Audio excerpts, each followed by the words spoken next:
G'day guys, we're doing some poor man's double glazing here. You get your double-sided tape.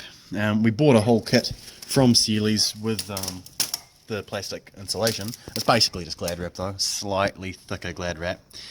And we're putting it over the windows in such a way that we can still open the windows when we want to cool the room down, but otherwise the glass isn't going to be sucking all the heat out. So that, and we've glued up that window, let it dry overnight, had the hammer and shit holding it tight, and it seems to have worked just fine. So Emma's the pro at this. She's done the ones in our room, and I guess a bit more dexterity for these sorts of jobs. So yeah, real simple. You just cut your double-sided tape so that it goes all the way around the frame, or whichever piece of window you want to take it to. It's perfect for these older things. I think it was about $30 for enough plastic to do all the windows in this one room, as opposed to the thousands it would cost to actually double glaze it and retrofit these bloody things. And then you stretch this over. You cut it to size and stretch it over.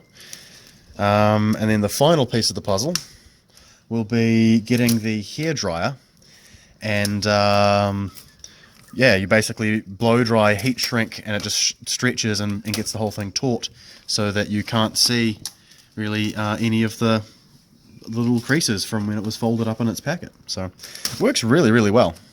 Absolutely rate it. And the only consideration that we had as well was, you know, how do we make it so that we can still use the window? Well, we've put the plastic on, we'll screw the hinge back over the top of it, which is what we've done here. And when we blow dry that tight now, that should wrap around our window hinge. So yeah, too easy. This will be the final thing in the room, won't it, Em? No. No? Curtain rails. Curtain rails. We actually need curtains. Yes. So we've got curtain rails, and I guess there'll be a bit of design to do over the next year or so, when we like do a tree, or we get some animals and we turn this into the jungle theme that we've been sort of dinosaur / jungle theme that we've been thinking of doing for a little while now. Yeah, definitely after some ideas if anyone's got some. At the moment I'm just thinking like a big grill, a big grate of metal, and then we have things like this just hanging out of it. I mean, that's pretty simple, pretty effective. Yeah, there's nice dispatching garlic. There'll be some scrap out there at the back or something. It's the rustic look. They call it rustic because it's got rust in it. I like how the whole point of you being outside on the balcony was to help me, and that's the exact thing you have not just done. Did I not help with that window? We had a busy one. Yeah, and look at this. You managed to do it. Well done. Looks like you don't need me after all. Okay, bye. Mostly, I'm just a motivational speaker at this point for Emma. Like, she can do everything herself still. But we get her up and out of bed. That's what we do. So, Emma, you going to give birth today? No, tomorrow. Tomorrow? Because then my actual midwife is here. Oh, yeah. Not the locum. Oh, yeah. Sweet. It's looking forward to it, because the room will pretty much be actually ready. No, it won't. We don't have curtains. Yeah. We could sling something up in pretty quick if we had to. All right. So first time we've done anything here in ages. We're separating the tin on these freezer panels from, with the help of Jessie, with polystyrene. Then we've got to take off that small layer. But oh, so loud. Strong. So yeah, this is part of it. Everyone, sorry for the delay in videos. Baby's born, so little Roman George is with us and alive and well. So it's been probably 3.5 weeks since did any home maintenance-y thing. One thing I did do was replace the thermostat in the hot water cylinder. That was while Emma was in hospital, because her family was here and had noted that, yeah, the water was super hot, that it was overflowing, like coming out the top of the roof. So replaced the thermostat and we're all good. Today I'm really skeptical of this. It's actually a little bit late in the day, because I've just YouTubed glass cutting tool and it doesn't look too hard. But what I'll do today is take that glass out, put a bit of plywood in there for now, and come back to it. So one thing to note about these is there's this little triangle of metal here. So all you got to do is fold them back and take out this putty, this window putty, and then these bits of glass should just come out. A whole bunch of this has just got a shit ton of silicone, so I expect them to stay together, but I just don't like it. Don't trust it. So we'll do that. I'll take this putty out here as well. We'll go all the way around and I'll get some new stuff from Mitre 10 tomorrow and re-putty the top one. If I can get a glass cutting tool I will, but for now we'll just play with that. So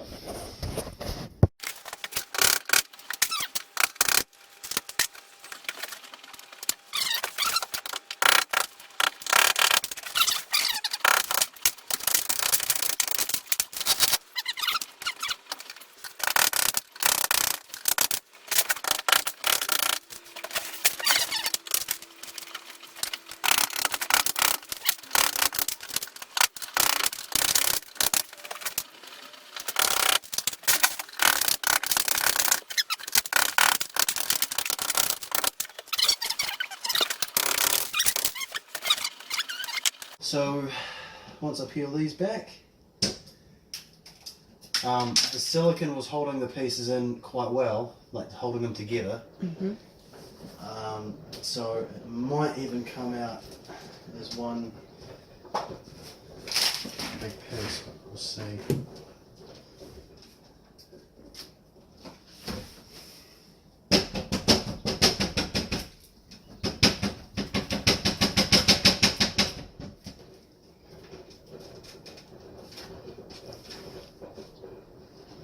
Tight on this edge. Why is it tight?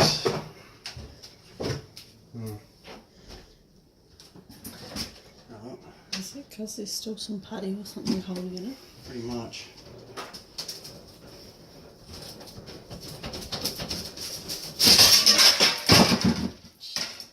Followed it up. Perfect. This is why we wear gloves and shoes that can handle that sort of thing. You can see,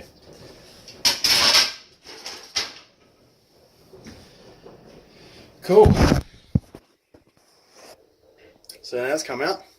We're gonna clean all this up, clean it away, and probably take this one out as well. Or at least just clean this edge up where it's all gone real shit. Okay, so that's the glass pane, taken out a lot more carefully than the other one. And yeah, it was plastered in, which is a lot harder to, I guess, move when it gets really old and dry like this stuff. But also noticed that there was more of a gap in one corner than on the other, so to actually take it out you had to rotate the glass slightly to get it away from these little metal spigots here. But I've taken that out so that I can clean it up, make it a little nicer. We've got these windows to see the people through, so it doesn't really matter what this is.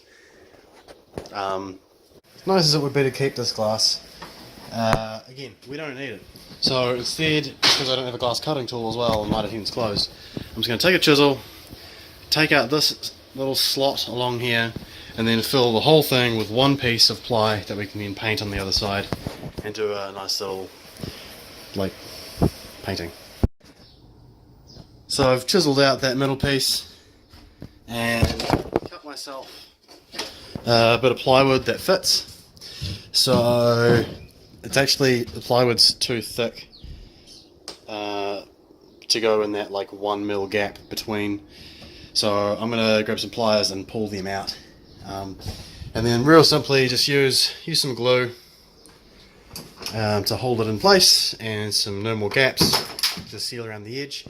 This is not a good place for ventilation anyway. Like this window right next to it is sort of jammed in its stuck position, and we almost always have one of these windows open to help with the ventilation in here.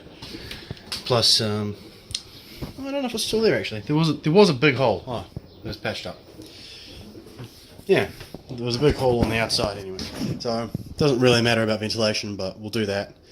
Looks nice enough, and then might paint like a big smiley face or something on it. Something cool.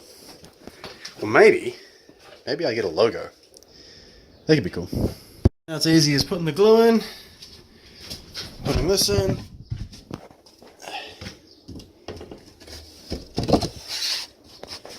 Just like that. We'll hold it there for a second, and then we'll clean the glue up, and we'll go around the edge with some normal clips. A bit of a hiatus since the last one, but it's alright. Get a beautiful sunny day, so we're going to do something with it. We took that door off and painted it white when Emma's parents were here last weekend. I got some paints and stuff, so I might do a little design, a big smiley face or something, but I'll leave that to Emma. She's probably a bit more creative than I am. And this is one of the things that we're up to today, just making sure that, because this gutter keeps overflowing, it really needs a bit of attention. We've trimmed the trees out so that it's not overshadowing the roof anymore. But a lot of this work was done that other weekend when Emma's parents were here. They've cleared all this out. I'll throw a before photo in there as well. So any ideas as to what I can use that little slope there for? Hit me up, because there's not great access to anything for it. Maybe it was a bench, little outdoor seat once upon a time, I'm not sure. We've had done water blast the pathway down there because it was getting real slippery, and then all the rest of this was weed eaten, and then I've got the trailer here today to be able to take all this away. It's a cat, but we've even got a lemon tree. Who would have thought?